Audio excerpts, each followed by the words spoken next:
You're listening to the Hidden Coffee House podcast. This isn't content. This is resistance. I'm Satagayandom, teacher, advocate, activist, occasional actor, and academic. I talk land, law, language, and the lies this country's built on. No filters, no spin, just reality brewed strong. I'm not here to make it comfortable. I'm here to make it clear. So let's get into episode 3.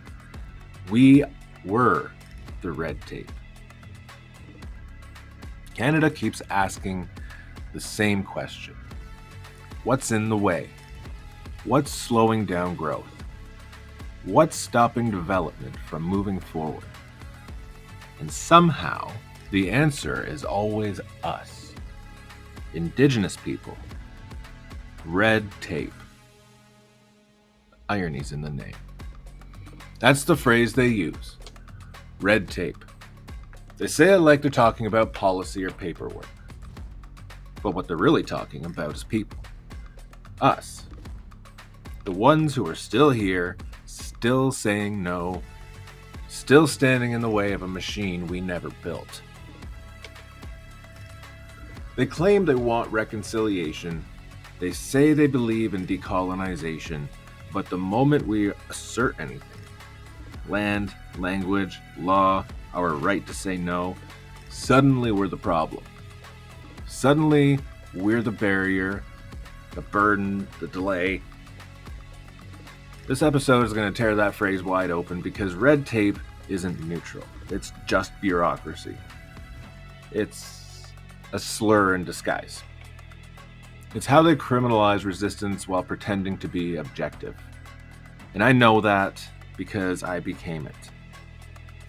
Not because I broke the rules, but because I followed all of them. Earned every credential, stood on every legal right I had, and still wasn't accepted. Not because I was wrong, but because I'm Indigenous. So, this episode is going to break all that down. The Ontario College of Teachers trying to deny my legal exemption from a stupid math test, and OISE proving them otherwise. Doug Ford calling us beggars while gutting the Greenbelt. Danielle Smith cloaking colonial control in the language of sovereignty. And Coulter saying the quiet part of genocide out loud, and all the policies that tie it all together. Bill C5 and Ontario's Bill 5, bills that aren't just about the economy, they're about erasure. We'll talk about man camps, we'll talk about missing and murdered Indigenous women, we'll talk about how every headline and policy is rooted in the same belief that we are in the way. Not part of the future, but a threat to it. So, let's get into it. There is no reconciliation in this country. There are statements, there are hashtags, there are orange shirts, territorial acknowledgements, and PR campaigns. But there's no land back, no restoration, no justice. That's not reconciliation. That's branding. It's performance. It's what settler institutions do to feel progressive without giving anything up. Meanwhile, we're still here explaining why we deserve to exist. Still pointing to Section 35. Still having to justify our presence on our own land. When we step out of line, when we speak up, refuse, organize, or resist, they say that we're angry, unprofessional, radical, red tape. So, let's talk about that red tape. They say it means rules, bureaucratic delay, a burden to progress. But when they use it on us, on Indigenous peoples, nations, and laws, it's not a metaphor, it's a warning label. What they're really saying is, we want what's on your land and you're in the way. They don't want the red tape gone. They want us gone. So that's what Bill C5 is about. It's a roadmap for extraction, a blueprint to eliminate interference, things like treaty law, consultation, environmental protection. And interference always means Indigenous people asserting our rights. They call it streamlining. They call it economic growth, but it's just colonial theft, polished up and pushed through Parliament. Now, the Stack Ontario's Bill 5 on top of that. Unleashing Ontario's economy. That's the name. And what it really does is give Ford's government the power to override local governance, erase municipal input, and sidestep Indigenous consultation. So that means pipelines fast-tracked, treaty lands rezoned, nations just ignored, and all in the name of growth. All under the illusion of progress. But this isn't progress, this is just colonialism rebranded. And the consequences, they're deadly. Because when they remove protections, when they fast-track development and invite industry onto our lands, they bring something else with them. Man camps. So, these pop-up communities built near resource projects are directly linked to violence. No oversight, no accountability, just hundreds of transient workers close to Indigenous communities with no ties and no consequences. This is where missing and murdered Indigenous women and girls intersects the policy. Because wherever man camps go, Indigenous women, girls, and Two-Spirit peoples start disappearing. So that's not theory. That's data. You can find that. That's the lived truth of communities across this country. And when we sound the alarm, when we say no to these projects, these camps and these developments, they say we're exaggerating. They say we're politicizing tragedy. They say that we're the problem. But the truth is, we're not in the way of progress. We're in the way of profit, and they hate us for it. The system is built to erase us, to push us to the margins, and now that we're back in, as educators, defenders, policymakers, voices, they don't know what to do with us. So they call us red tape, and they try to cut through. Let's talk about colonial erasure. Not the dramatic kind, not the cops, not the barricades, not the tear gas, not the rubber bullets, not all the things that come with it. I'm talking about the professional kind, the quiet kind, the kind that shows up in your inbox, the kind that speaks in policy, the kind that doesn't shout, it shrugs.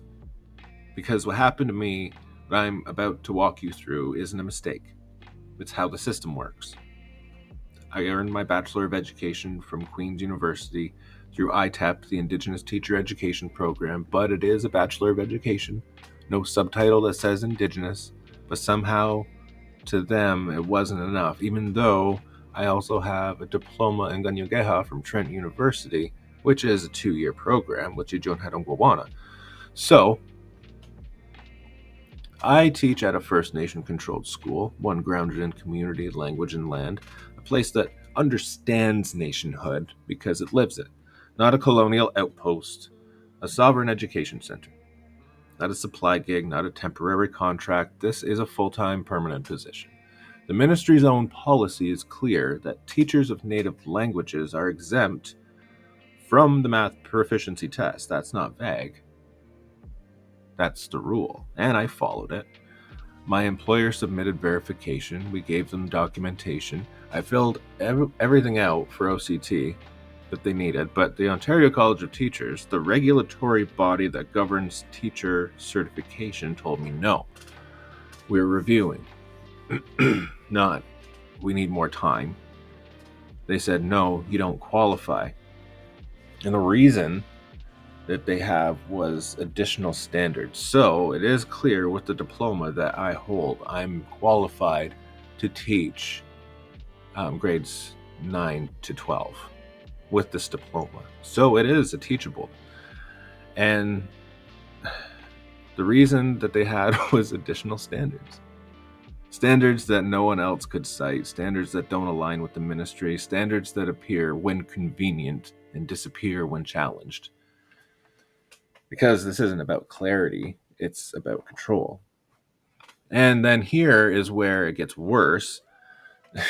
I asked OCT about Section 35, that tiny little part of the Constitution. Like, it's tiny. Like, if you look it up, Section 35 of the Constitution Act, 1982. It is very short, so they didn't know it.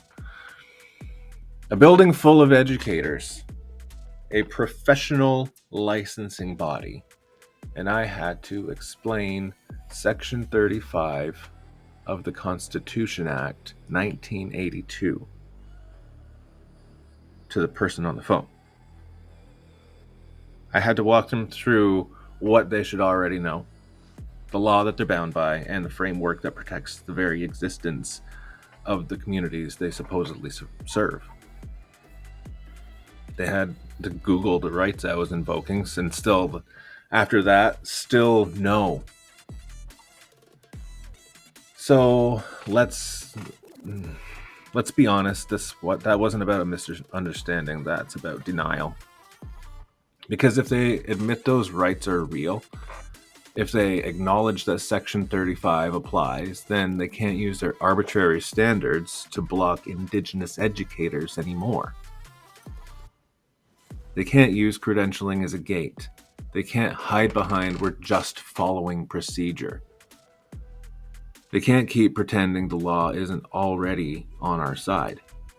So they gaslight us. They say we're confused. They say our reading of policy is wrong, that our employment isn't permanent enough, that our degree isn't structured correctly. All of it is designed to make us doubt our own reality, while they maintain the illusion of authority. That's colonialism in a collared shirt. But here's the thing. This isn't about one exemption. This isn't about one person. This is about how colonial institutions try to overwrite Indigenous legitimacy. When we earn degrees from Indigenous-led programs, we work for Indigenous-governed schools, we teach our own language, when we live within our own law, we can't handle it. Because the whole system is designed to exclude us.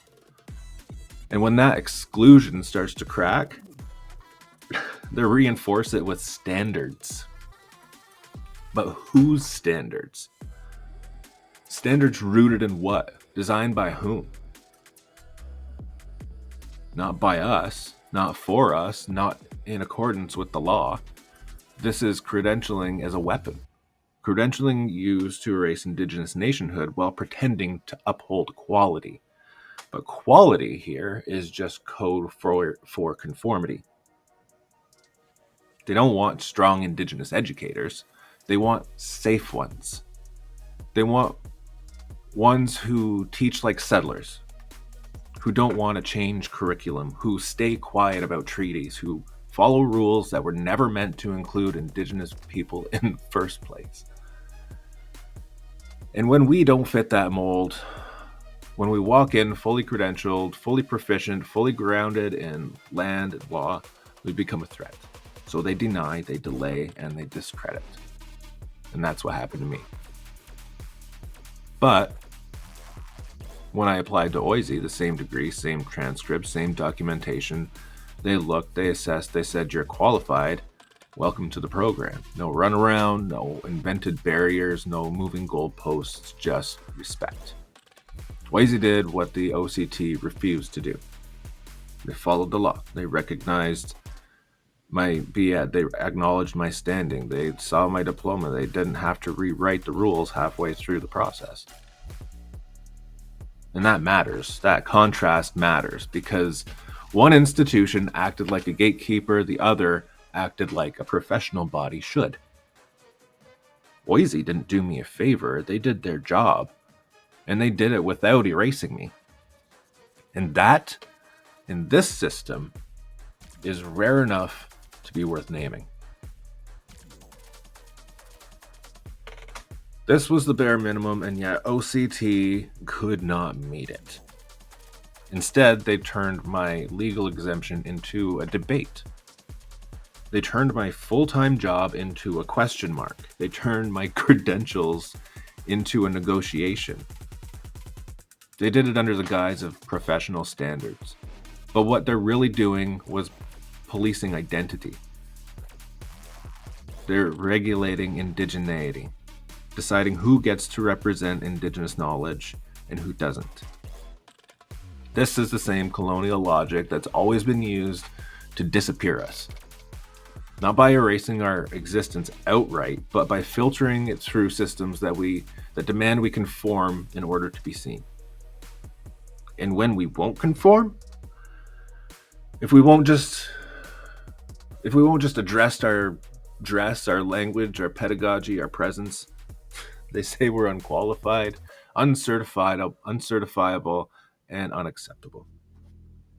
Not because we're not good enough, but because we're not settler enough. So, I'm not a guest in this profession. So if you know me, or if you don't know, I am Turtle Clan. And Turtle Clan people are known to be teachers.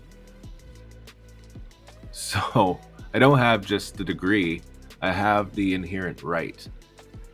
The right to bring our languages back into the classroom. The right to hold the state accountable when it violates our rights. It's not just radical, that's justice. And what OCT is doing isn't just wrong, it's illegal. Section 35 of the Constitution Act, 1982, affirms Aboriginal and treaty rights. That includes our right to educate in ways that reflect our nationhood.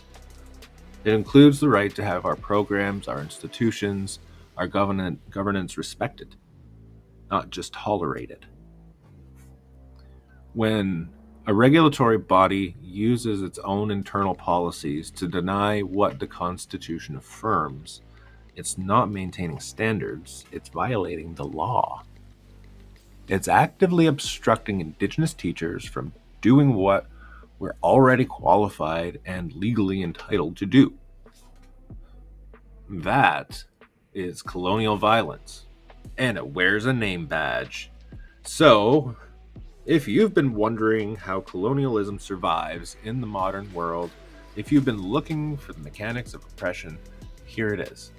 It's credentialing, it's bureaucratic denial, it's endless paperwork, and it's systems that pretend to be neutral but are designed to exclude. And every time we push back, every time that we insist that we belong here, we're made to feel like red tape. Like we're the problem, but we're not the problem. We're the thread that they tried to cut and couldn't. We're the knowledge they tried to bury and couldn't. We're the resistance they tried to credential out of existence and failed. So Doug Ford really stood in front of a microphone and said the quiet part out loud. There's going to be a point that you can't just keep coming hat in hand all the time to the government. You've got to be able to take care of yourself. So let's stop right there. Hat in hand. You know what that phrase means? Because it's not innocent. It comes from feudal language, a servant approaching a master, or a beggar approaching a lord, a poor man asking for charity. It's a phrase rooted in hierarchy, in subjugation, in knowing your place. Ford was telling First Nations across Ontario that we don't build anything. You take, you beg, you're in the way. And that's not just one gaffe, that's a worldview.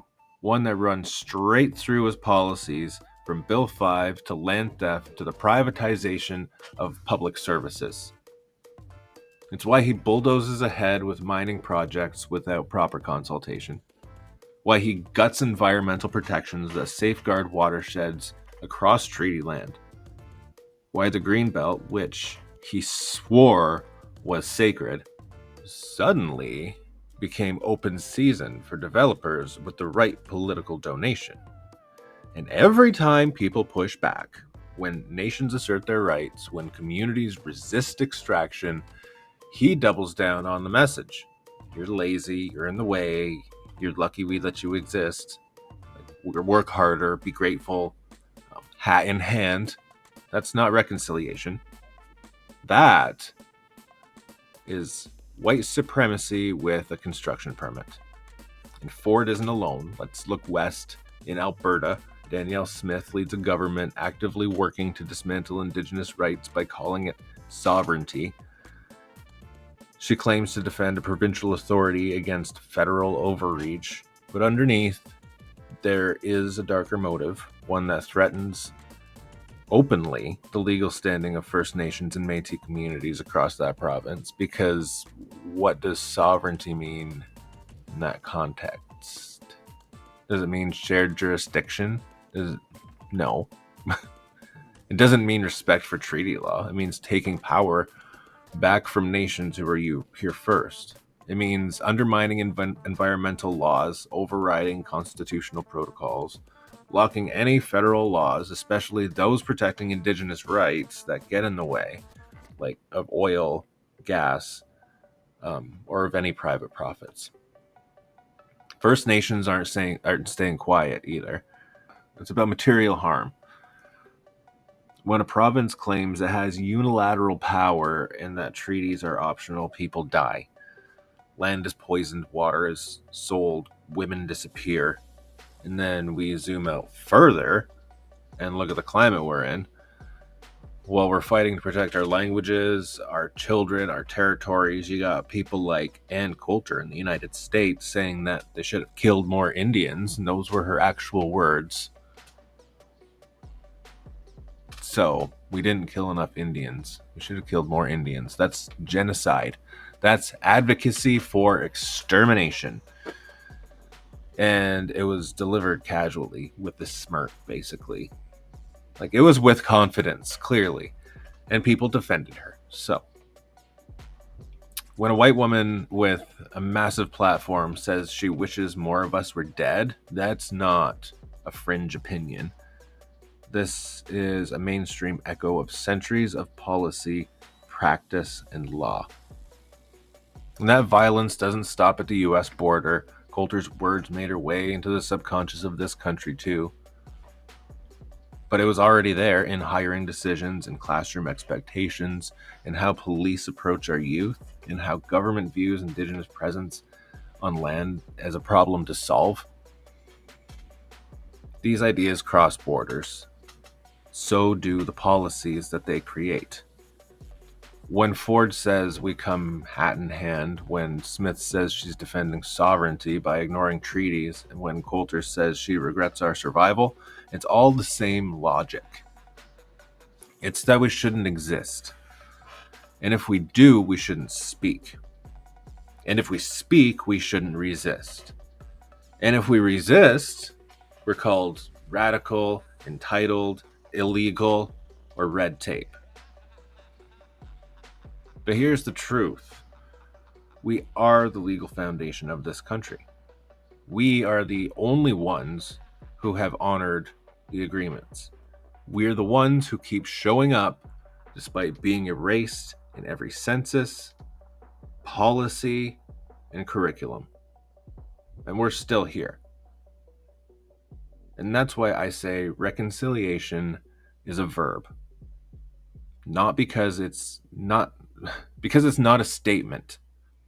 It's not a promise, not a photo op.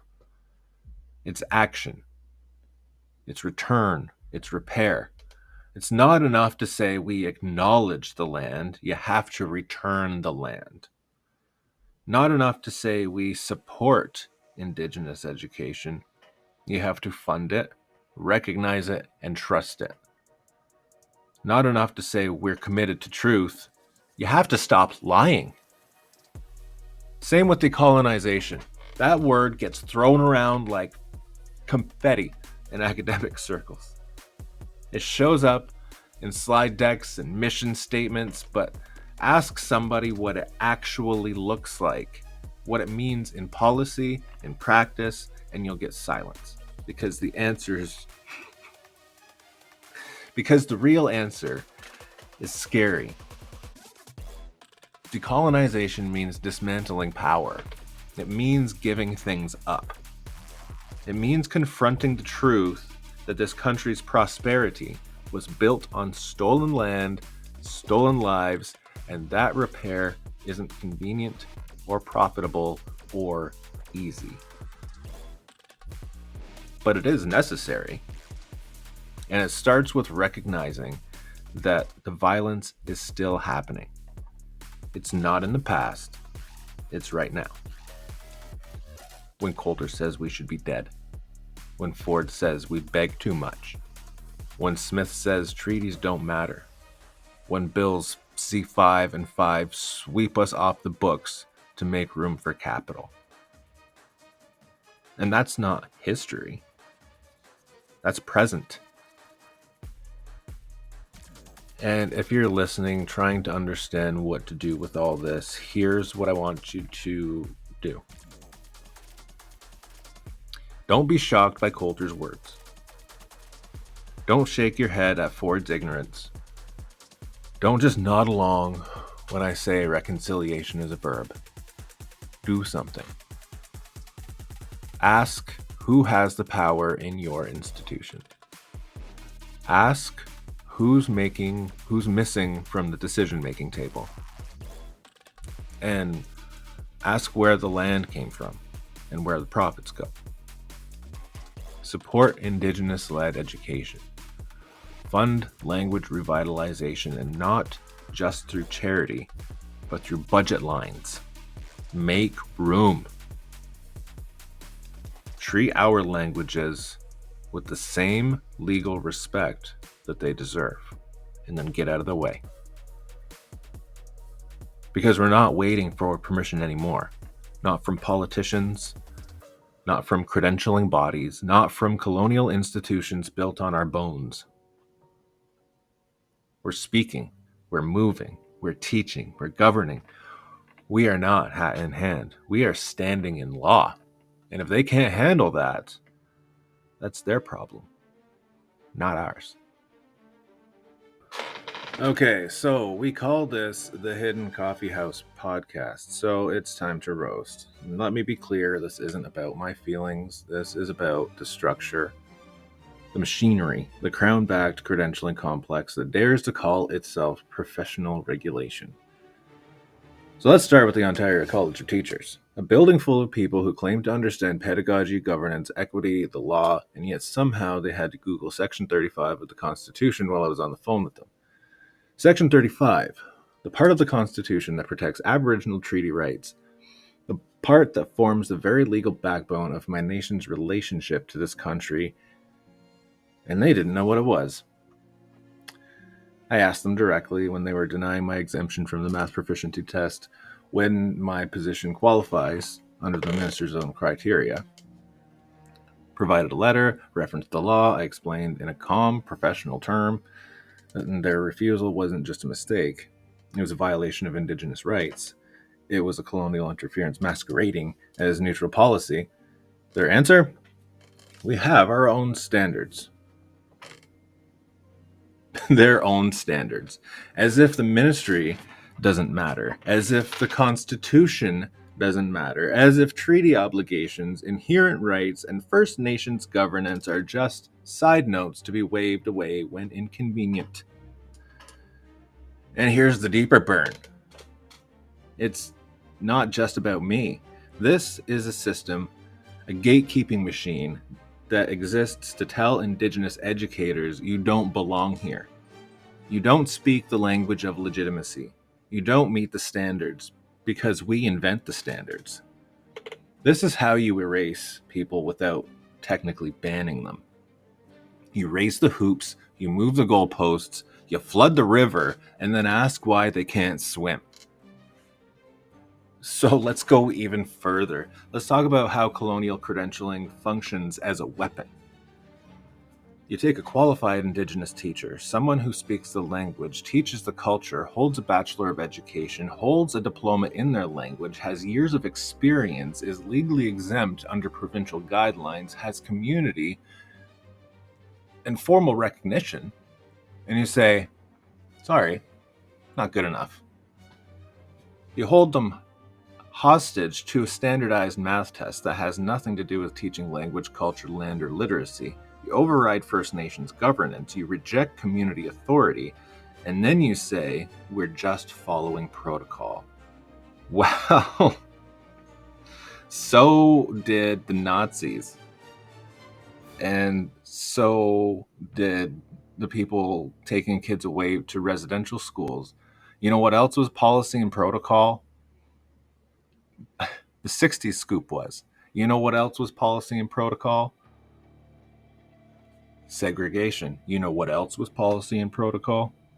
Apartheid. So, no, you're not manufacturing protocol to delay Indigenous self-determination. You're upholding professionalism. You're upholding colonial control. This is about silencing. It's not a glitch. It's the code. Now let's name the contradiction. OISE, the Ontario Institute for Studies in Education, did the right thing. I applied to upgrade my qualifications. They looked at my Queen's transcript. They looked and they recognized it. They respected it. They didn't invent obstacles that weren't in the law. They didn't panic because I was Indigenous. They honored the agreement. That's all it takes. That's what decolonization actually looks like. Not just saying you're inclusive, but trusting the validity of Indigenous knowledge and qualification. So when I say this isn't about bitterness, it's because I've seen the difference. It's not personal, it's systemic. Now, we need to go for a darker roast. So let's talk about how colonial systems disguise control as neutrality. You ever notice how the worst offenders never admit they're doing harm? They say things like, we're just ensuring consistency. It's about fairness. Everyone has to meet the same requirements. This isn't targeted. But who wrote the requirements? Who defines fair? Who decides what kind of knowledge matters? You don't need a whip and musket to colonize anymore. You just need a spreadsheet, a credentialing body, a due process with enough checkboxes to drop down a nation in paperwork. You need good PR, a reconciliation banner, a handful of surface level hires to prove you're listening while the foundation never actually shifts. So let me ask you something. Why is it that colonial systems always demand more proof from Indigenous people than from themselves? I have to prove that my job is permanent. I have to prove it's on a First Nation. I met ministry exemption criteria. My degree is legitimate. I passed every required course. Meanwhile, the Ontario College of Teachers didn't even know the Constitution they're bound by. They didn't know Section 35. They didn't understand Section 35.4 or 25A or 36.1C. They couldn't name Sparrow, Delgamuuk, or Silcotin. They didn't even know the land they're standing on. But I was the one being interrogated. So, the colonial logic of credentialing is this. If we didn't approve it, it doesn't count. It doesn't matter if you're teaching your language. It doesn't matter if the students are thriving. It doesn't matter if your nation recognizes you. If the Crown didn't issue the paper, you don't exist. This is how recognition becomes erasure. Because colonial credentialing doesn't reward excellence, it rewards obedience to a structure designed without us in mind. Now, here's the irony. I'm not against standards. I'm not against good teaching. I'm not against evaluation, improvement, or accountability. But if your standards erase language, if your evaluations ignore nationhood, If your policies override treaty law, then you're not regulating, you're colonizing. So let's call it what it is. The Ontario College of Teachers doesn't need reform, it needs truth. It needs to stop acting like it's above the Constitution. It needs to acknowledge that Indigenous authority is not secondary. It needs to get out of the way when First Nations are already leading. And for anyone that's listening, I want you to hear this clearly. When an institution says you're welcome here as long as you follow our path, they're not offering inclusion, they're offering assimilation. The inclusion would say, we'll walk your path with you, we'll learn from your nation, we'll adapt the system, not demand you shrink to fit inside it.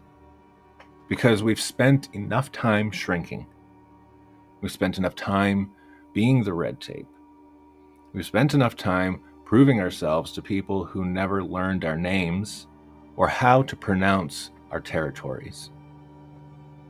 So, this is the roast, and I'll end it with this. To the Ontario College of Teachers, I'm not asking for a favor. I'm not asking for a loophole. I'm not asking for crumbs. I'm reminding you that I belong.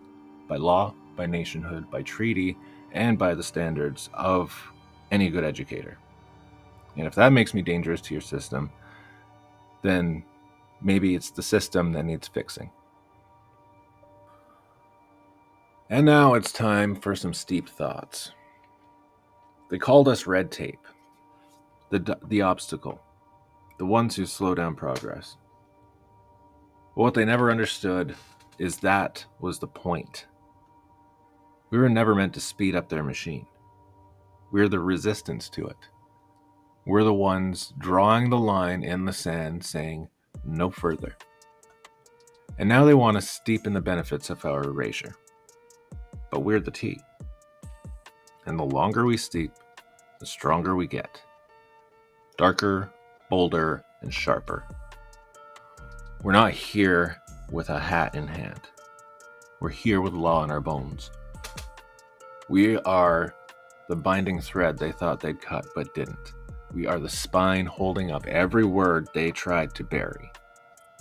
If you're listening, really listening, then you already know. The thing they fear most is not our protest.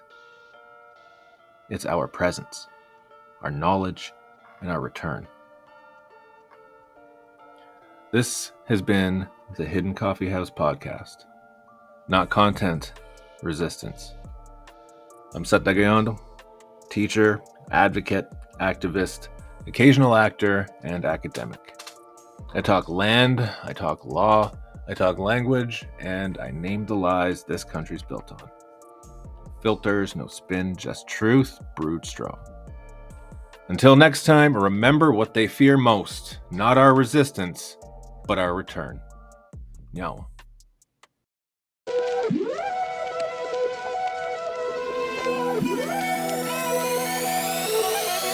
Two different levels, I cannot relate. You never win if you playing it safe.